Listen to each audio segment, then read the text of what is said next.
with essentially no extra effort or product.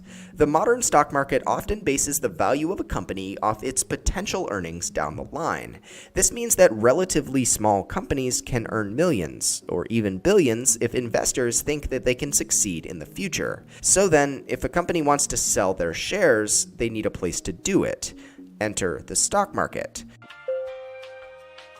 Companies list shares by selling them through an initial public offering, or IPO, on an exchange. This essentially changes the status of a company from a privately held business to a publicly traded one. IPOs can let company founders cash out their stake or just let the company raise money. Once a company's stocks are listed on an exchange, the public can trade them.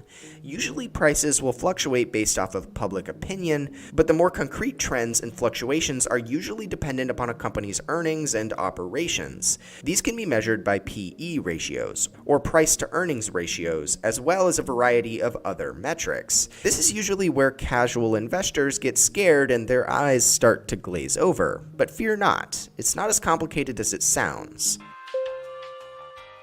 Next, we need to understand how and why a share price fluctuates. The stock market is composed of millions of investors and individual traders who all feel different ways about a company. They all make independent choices, and the net of those choices result in the positive or negative movement of a stock. If more people buy, then the price has to climb. If everyone wants out of a company, then the price falls due to lack in purchasing demand. An example might be this. Say you post something on Craigslist for $100. After posting, you get 100 emails saying they'll come to purchase your item all cash right now. Most people at this point might start thinking that they priced their item too low and thus raise the price until, in theory, it reaches the most that the one single last buyer will pay for it.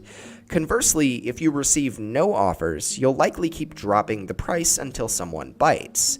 This is similar to how the stock market moves, except that the price rise and drop isn't done consciously, rather by millions of transactions every second, supply and demand, which brings us to that topic. For every stock purchase or sale, there has to be a buyer and a seller. If there are more buyers, then the price will go up. If there are more sellers, the price will go down. Traders